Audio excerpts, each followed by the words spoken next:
Well, good morning, everyone, and welcome to my regular update from what's happening in the Capitol.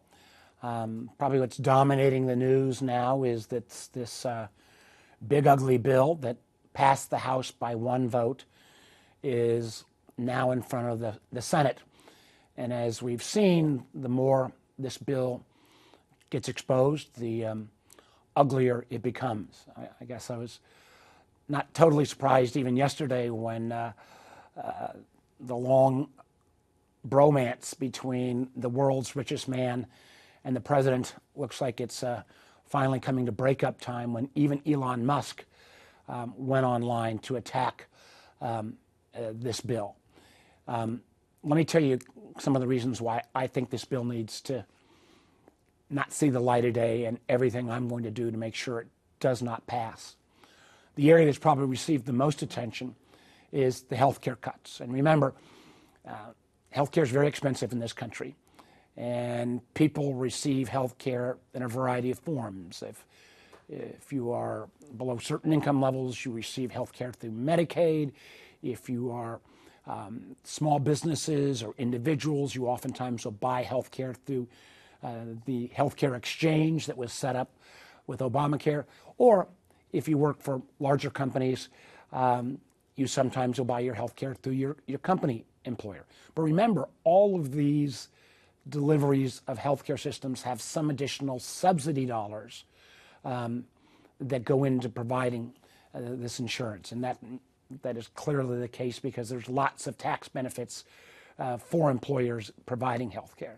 Where this bill really takes on, though, are some of our most vulnerable Virginians. The Medicaid cuts, there's been estimates of about 13 million Americans will lose their health insurance from Medicaid. That translates into about a minimum of 250,000 Virginians will see their health insurance just disappear virtually overnight. We're talking about taking away health care from kids. We're talking about, remember, Medicaid is not just for folks at the lowest end of the spectrum. You will see dramatic cutbacks on Medicaid services for our moms and dads and grandparents who are in nursing homes. You will see, because of healthcare economics, a lot of rural hospitals either have to shut down or stop providing services, particularly OBGYN and delivery services for babies in wide swaths of the state and Southwest, South Sides, even parts of the Valley. You've got over half the babies that are delivered are on Medicaid, and a lot of those services will simply disappear. What's not been focused on as much is that this awful bill as well takes away a lot of the premium support for those small businesses or individuals who go into what's called the insurance marketplace and buy their insurance directly that way. So, for example, a family making $80,000, family of four, they will see their health insurance premiums go up $700, $800, $900 a month come November. Now, there's an awful lot of Virginians, and we're getting the numbers there as well on how many folks will see those huge increases. If you're making $60,000 to $80,000 a year, how many families could stand an $800 a month increase on their health care costs? I'm not sure how people will make it. So you've got the Medicaid cuts, you've got the cuts to folks buying individual insurance through the marketplace. And then you have a series of other cuts, for example, around food programs. I think most of us, no matter where we live, would like to see our kids go to school and have access, if they don't have resources, to a school lunch or a school breakfast. A lot of those programs will disappear. And in a particular act of cruelty, this legislation literally cuts off support to food banks. So on the question of if you can't afford food and you don't get your kid fed at school and you've got to turn to the food bank, and the food bank has suddenly run out of resources. I think this is one of the reasons that you're seeing the more information that gets out about this bill, the more cruel it becomes, and the evidence is overwhelming. And you might say, well, why are we doing all these cuts? Well, we're doing all these cuts, or at least the president has proposed all these cuts, to maintain his tax cuts from 2017, and frankly, give even more tax cuts to the richest Americans. Now, listen, I've been blessed to do very well. I celebrate people's success, and if you take a risk, I got no problems with folks being compensated. But I do think there's got to be a sense of fairness. Let me give you another example. If you are making minimum wage, and Lord knows, minimum wage, even in Virginia, we're around $11. I think it's bumping up to 12 now. It's hard to get by. Many folks have to work a couple of jobs to get by. But you will see your taxes increase by about 53%. That's pretty remarkable for those who are working at the lowest level. If you're at the very top, you're going to see a tax decrease of about $200,000. Some people have said it could get as high as into the millions if you're in the very top, but on average about $200,000. So does it really make sense to raise taxes on folks making minimum wage, cut health care for literally hundreds and hundreds of thousands of Virginians, simply to allow the most successful Americans to get on average about a $200,000 tax cut? I don't think that's fair. I don't think that's right. It's one of the reasons why I think you're going to see more and more business groups, particularly rural hospitals and others, raise their concerns about this ugly bill that's trying to be rushed through. And again, let's be clear, that's being rushed through with absolutely no input from the Democrats, because it is being done on a totally partisan basis. And they want to rush it through before July 4th. I can't think of anything that would be more un-American and unpatriotic than to say, let's throw hundreds of thousands of Virginians, take away their health care, or raise your insurance premiums, $800, $900 a month, or if you're working minimum wage, see your taxes go up dramatically. And what's so kind of frustrating as well is what this bill could have been if they would have actually had bipartisan input. There's nothing meaningful in this bill to deal with the housing shortage we've got in our country. We're about 4.7 million housing units short across the country.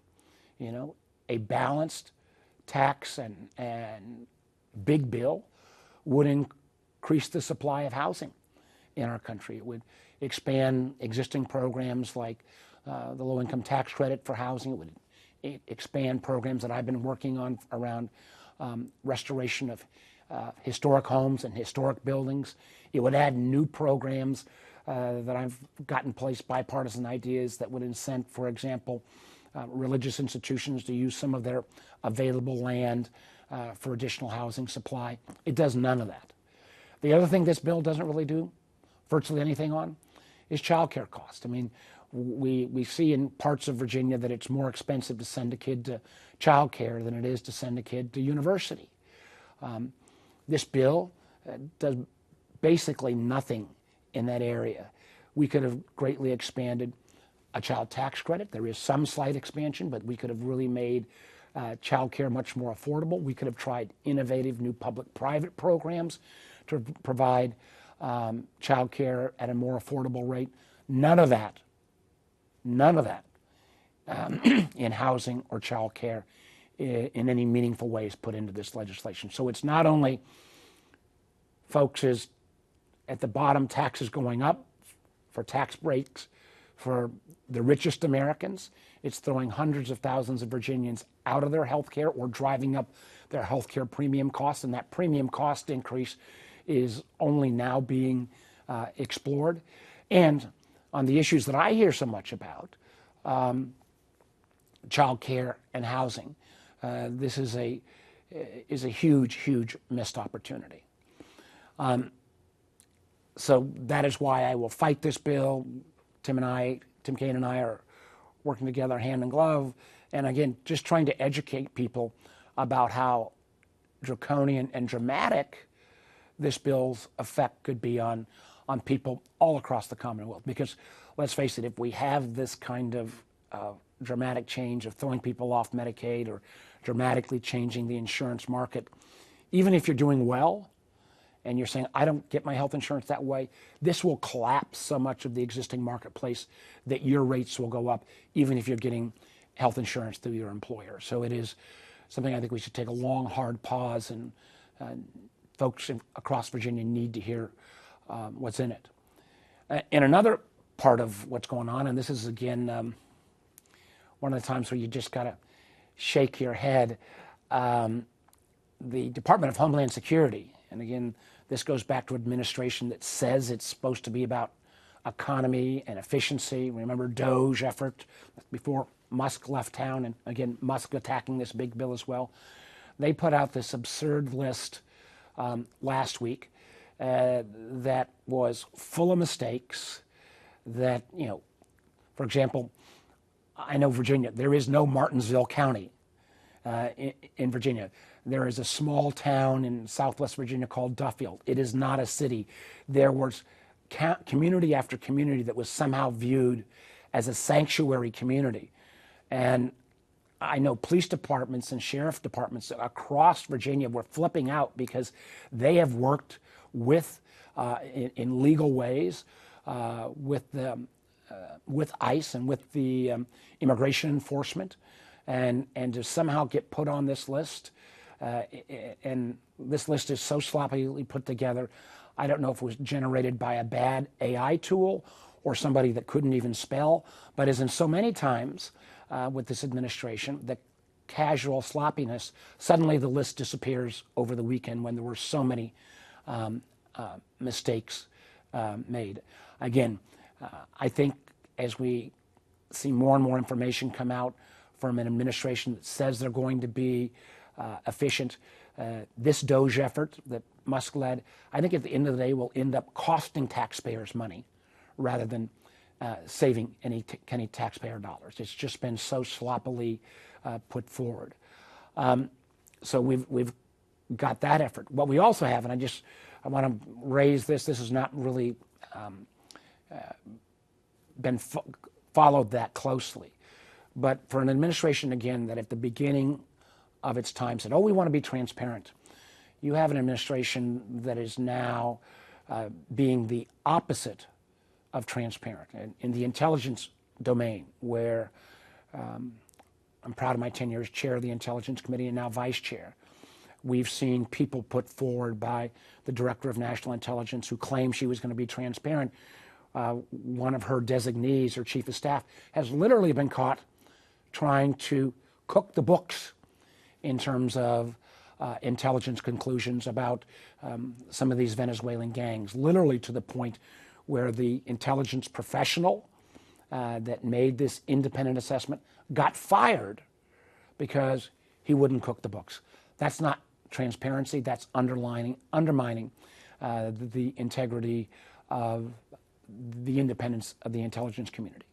Or more recently, just breaking, we've seen that some of the independent economic indicators, one of the things that American governments have always been good at and that authoritarian governments are awful on, is we publish real numbers about the state of the economy that the markets rely upon, that the world can count on. We've seen evidence recently that Department of Agriculture numbers are being manipulated because they're going to predict a recession. And suddenly you're seeing the politicization as well of economic data. I can assure you, one of the signs that is evidence of move away from democracy is when, whether it's intelligence is politically manipulated or when actual economic data is manipulated, those are signs of democracies in decline. And unfortunately, because there's such fear of offending the president, I believe this is starting to take place at a scale that's actually increasing. And I'm going to do everything I can, particularly from the intelligence standpoint, to document this, to point this out, and hold individuals who are manipulating our intelligence, hold them accountable. We've also seen some additional information coming out from what was called the skinny budget, and now a little more details. And again, there's some dreadful news. One area I'll talk about in particular, because I was on the Eastern Shore and in the peninsula last week, is some of the proposed cuts to NASA. I think NASA Langley, where we do a lot of our aerospace research, cuts up towards 40%. Cutting research, cutting that kind of innovation is not only bad for Hampton Roads, but is also candidly bad for Americans' competitiveness. And an area where I've worked for years since I've been governor was developing Wallops Island. We send up a lot of rockets from Wallops. A lot of those are not necessarily manned space activity, so it doesn't get as much attention, but weather balloons and other experiments.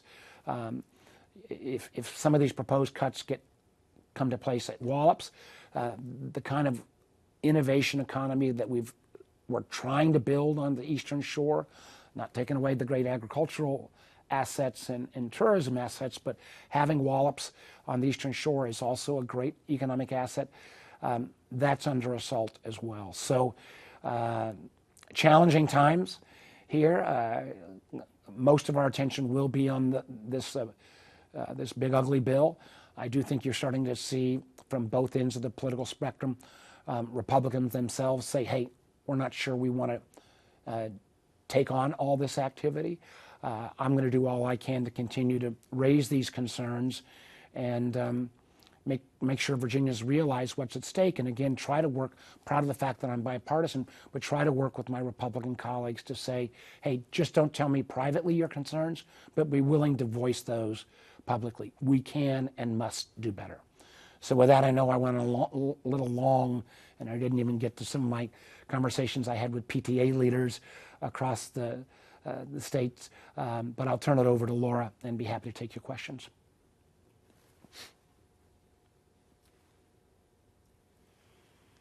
Hi, Senator. Good morning. Thanks for joining us. I wanted to ask you another question related to the Big Beautiful Bill. The Congressional Budget Office is out with its latest estimate, and it says that it would be a $2.4 trillion addition to the national debt over the next decade. As you well know, Republicans have frequently pushed back and basically made the CBO a punching bag. I wonder if I could get your reaction to that in light of Elon Musk's recent criticism. And also, since you've been so familiar with the budgeting over the years, if you could give us a little more broad perspective on your thoughts on the CBO. You know, the Republicans are saying that this is not dynamic scoring at this point, so there's going to obviously be a continuing back and forth. Well, first of all, think about this. If you're a sports team, if you're losing, what does a loser do? You blame the referee. The CBO is the referee. I can remember at times, and both parties have been guilty of this. The Democrats sometimes contested some of the CBO estimates, but the notion that this is adding $2.4 trillion to the debt, the long-term debt of our country, I think is actually on the low side, because there are two other factors that just need to be bear in mind. The whole basic operating premise, and I don't want to nerd out entirely here, and one of the reasons why both parties, when they make major policy changes, when you do things like a tax cut, remember, the Trump tax cuts took place in 2017. They didn't make them permanent. They made them expire in 2025, 2026, so that they can, in effect, make it appear that these tax cuts cost less than they do. And again, many parties have done this, where you have the benefit run out, so that you measure over a 10-year window, so you don't have to bake that in long term. for the first time ever, it's called current policy baseline versus current law baseline. They are changing the entire underlying working assumption. I think this is going to nerd out too much. Under current policy baseline, acting like these Trump tax cuts, which are another $4 trillion, that they don't have to pay for any of those. Now, again, end of the day, the amount of the debt is going to go up much more than the 2.4 trillion, just because of this accounting trick that they're trying to use. Another thing that I think is valid to point out, and this is more understandable, we've had relatively low interest rates from a historic basis for a long time. But if interest rates go up simply 1% more than what is baked into this formula, this $2.4 trillion deficit more than triples. That's how sensitive, because we built up so much accumulated debt, now about 37 trillion. It doesn't take a mathematician to realize if average interest on that is 4 or 5%, and instead it goes to 6 or 7%, with the power of compounding, that means the debt is exponentially higher. So I think the 2.4 is on the lowest end. I think this changing of the rules about the current policy baseline ignores another 4 trillion in debt. And when we see the kind of erratic, for example, tariff policy that the president has, that leads to market uncertainty. Market uncertainty leads to higher interest rates. So if interest rates simply, again, go up 1% more, you're going to see this debt number dramatically increase. But your basic question is, if you don't have the facts, if you're losing in a game, blame the referee, and that's what the Republicans are trying to do, blame the referee. The CBO has been the referee, set up independent so that you're not supposed to be able to cook the books. And again, I'm kind of disappointed on, obviously, the whole approach on this big, ugly bill. Thank you very much. Senator, our next question is Devlin Epting with Virginian Pilot. Good morning, Senator. I appreciate you taking some time with us. I wanted to follow up on the NASA discussion that you mentioned. So with the cutting of 672 civil servant positions at Langley, I want to hear your thoughts on the impacts on the local economy and community, but also, as you mentioned, the culture that the East Coast is trying to bring of innovation and science with that cutting and funding of those types of programs. Well, America has been the envy of the world because of our investment in research, investment in science, and it feels like we've got a full-out assault on science coming from the Trump administration. It is, for example, when it denies the effects of sea level rise, and everybody in Hampton Roads knows, we've got higher sea levels than we had 10, 20 years ago. You see that in increasing, for example, home insurance prices. We see that in terms of the amount of cuts at our research universities around the country. You see this in terms of cuts at NIH. All things that undermine America's leadership. Now, specifically in Hampton Roads, when you cut research at Hampton or at ODU or Christopher Newport or even some of our, like Virginia Wesleyan, that trickles through the economy. Specifically when we're talking about this many folks laid off at NASA Langley, that has been our premier aerospace research facility in the country. Well, what does that do? It means, one, that future scientist is probably not going to want to go work at NASA because there's not going to be any kind of job security. I can assure you, many of those future scientists, you can make a lot more money working at a tech company, but they come and work for NASA because of the mission. Well, if that mission is being undermined, that's going to hurt. That's going to hurt, Hampton Roads' ability to be a research community. I'd also add one of the things that I've been working on for years with bipartisan with the delegation, along with the governor, and that is making sure that we add more activity at Jefferson Labs in Newport News. And one of the things that we worked on in here, it's so ironic, is that at the end of the first Trump administration, we convinced Trump 1 administration to add a high-performance computing center at Jefferson Lab, something really important that would play into asset NASA Langley. Extraordinarily important to have one of these high-end computing centers on the East Coast. We've got them out on the West Coast at a national lab, but this is critically important to Jeff Lab's future. Well, we went through a whole process of who was going to end up being the management group at Jefferson Laboratory. That's all been now put on hold. We've also seen, because of the fact that we didn't do a budget and we've got a continuing resolution, that means that the additional money that was going to be invested in Jefferson Labs, we're not getting those funds. So you've got the attack at NASA Langley, you've got the at least pause of what's happening at Jeff Labs.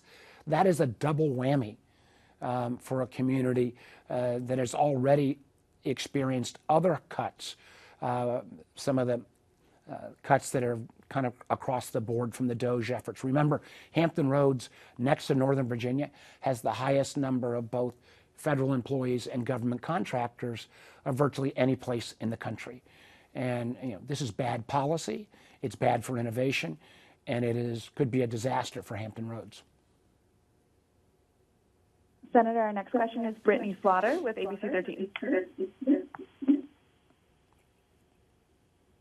Hi, Senator. Thank you so much for taking our call. I wanted to ask you specifically about the Job Corps cuts, your response to that, and also what should be done to help the people that will be impacted by this. Listen, the Job Corps has been around for, I think 50 years, maybe even a little bit longer, and I've done a lot of graduation speeches in my time as governor and senator. One of the ones I remember the most was a Job Corps graduation down in Marion in Southwest Virginia. We've got a Job Corps facility there. We've got one outside of Lynchburg. I think there may be one other in the state. And, the Job Corps has taken those young adults, usually between 16, I think, and 24, who've had a real challenge, and put them in a kind of a dormitory type existence and given them that second chance. And again, I saw the young ladies who graduated from that Job Corps training program in Marion County a number of years back, and it was extraordinarily joyful. So I am very disappointed with the kind of zeroing out and these huge cuts to Job Corps. I'll be the first to acknowledge, are there ways that we should look at reforming Job Corps to become a little more efficient?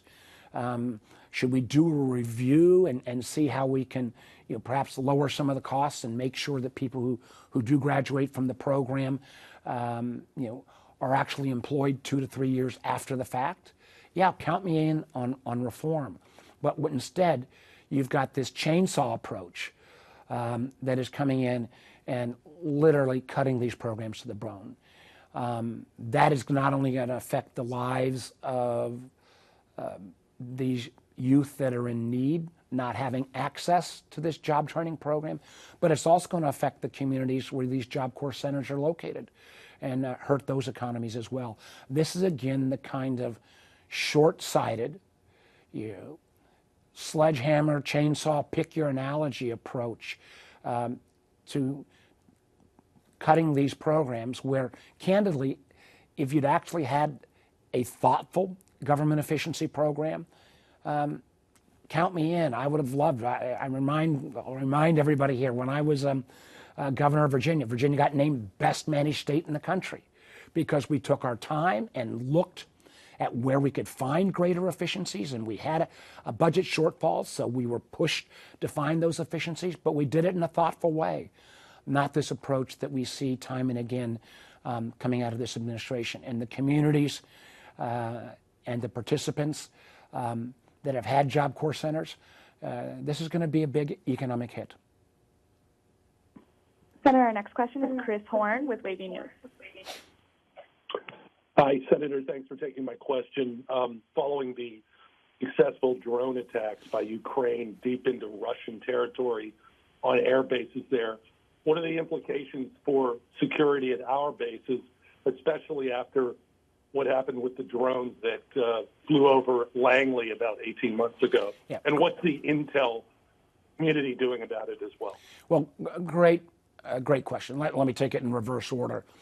There is still an ongoing investigation about the drones that flew over Langley, as well as there was a series of drones, for example, spotted in New Jersey.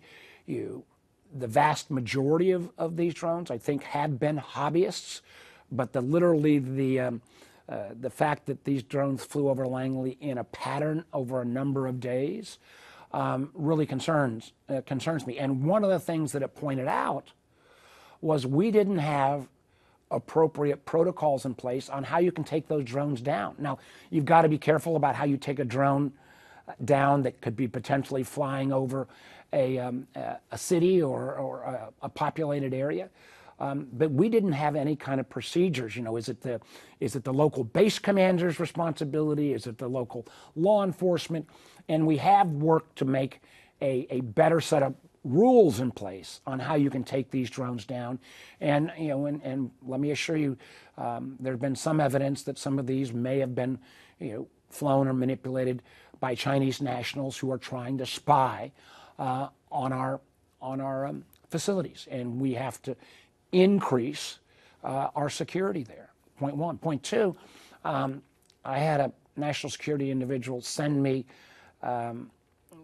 photos that came from Google Earth of a lot of our airfields around the country on a military basis, and you see our bombers and fighters literally lined up in rows that look very similar to what the Russian airports have. Now, I'm not saying we've got to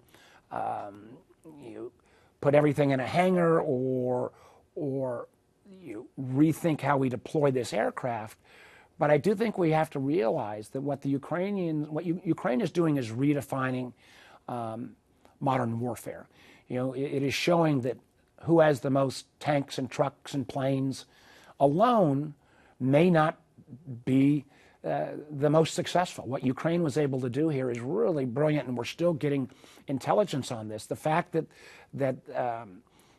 they have built these extraordinarily cheap drones, they were able to basically get them into Russia, park them by these Russian air bases, and one of them was out in Siberia, literally, I think 3,800 miles away from Ukraine's border, and then in a coordinated effort, launch all these drones from these trucks and other vehicles or cabins in some place, and then in many cases have the trucks explode after the fact, so the Russians couldn't get a hold of how this took place.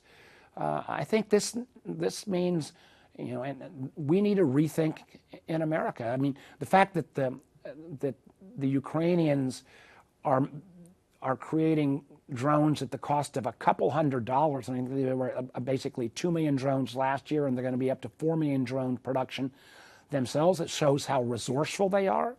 It shows that they can still punch above their weight in terms of holding Russia at bay. And I think it again, demands that we and our European allies ought to continue to assist Ukraine's efforts to push back Putin's brutal aggression against Ukraine. Because if we don't, if we turn a blind eye and Putin is successful, he won't settle for Ukraine. The next place he will look will be the Baltic states or Poland, and they are members of NATO.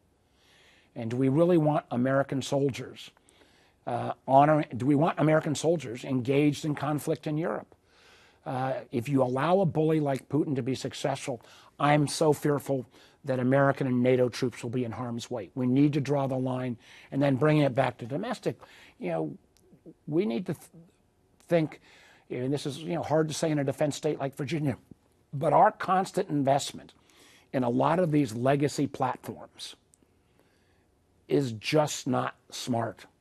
We've got to realize the nature of warfare is fundamentally changing, and the ability to produce cheap, unmanned systems, whether it be drones that go through the air, whether it be, literally underwater drones that are unmanned, is fundamentally changing the rules of engagement. And unfortunately, we are still buying way too much old-fashioned hardware, and we are still buying, even in the drone area, drones that cost $20, $30, $40,000, when the Ukrainians are out there producing drones that have this dramatic effect at a cost of a couple $100 a piece. We've got a lot to learn from what the Ukrainians are doing, but it also reinforces what the vast majority of us in the Senate want to do. We've got over 80 sponsors on an increased sanctions bill against Russia, and that would really take on those nations who are helping prop up the Russian economy by buying Russian oil. The fact that over 80 senators say, let's stand up for Ukraine, I really think the majority leader needs to bring that bill to the floor. It is clearly the will of the majority of the Senate to stand with Ukraine, and it's pretty disgraceful that we've not had a chance to vote on it yet. Senator, our final question is Charlie Pollen with Inside Climate. Hey, Senator. Thanks for taking this. I guess I got a question about the discussion around dismantling the Federal Emergency Management Agency, FEMA. There's been a lot of talk about that. There's also been some acknowledgement of its importance. We saw the damage in Virginia from Hurricane Helene, and we're starting hurricane season now. What do you think should happen with the agency, and should states pick up more responsibility in terms of disaster response? Well, first of all, the guy who's the acting head of FEMA ought to be fired immediately, because, as been reported, he didn't even know that there was a hurricane season in America. Now, he then tried to say it was a joke. Well, in my mind, it's a remarkable demonstration of ignorance. And if you don't understand there's a hurricane season in America, how should that person be in charge of emergency relief? Reform of FEMA? Yes, I think there are ways that we could reform FEMA. One of the areas I've felt for a long time is that our rural communities, they have to hit a higher threshold number, frankly, than our more wealthy areas, just because you sometimes look at the value of property destroyed, and you could have 100 houses destroyed in Hurley and Buchanan County that wouldn't have the same property value as 20 houses in Fairfax County. That's unfair. Can we get our resources deployed quicker, faster from FEMA? Yes. But the idea, and I have I was a former governor, and I know what our Virginia Department of Emergency Management does. They do a great job. But the idea that we would have a storm the size of Hurricane Helene, and it would be totally the responsibility of the state to take that on with no kind of joint assistance from the rest of the country, doesn't pass the smell test. Particularly think about Western North Carolina that got devastated. I believe the costs were roughly in the $60 to $80 billion. I mean, that would bankrupt the state if you had to do it all on your own. And I think it's a little bit ironic that some of the states that have benefited the most from FEMA, the Texases, the Louisianas, the Floridas that get hit the most often by whether it be hurricanes or tornadoes, that their members of Congress are not stepping up and saying, hey, no, hold on here. We think this ought to be a national responsibility, not a state-only responsibility. So reform, yes, but elimination of FEMA and pushing it back all on the states, that sounds good until it's your community that's hit. And candidly, it would be just one more example of the whole notion of America ought to be that we are Americans first, and we help our neighbors in California when they have the fire, or we help our neighbors in Florida when they have a hurricane, and they help us in Southwest Virginia when a Hurricane Helene comes around, to kind of put this back on the states' backs individually.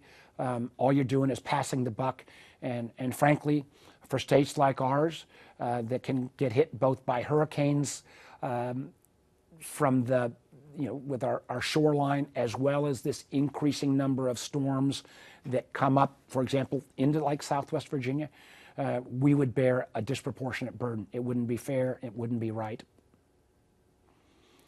Senator, that was our final question. All right, everybody. Thank you so much.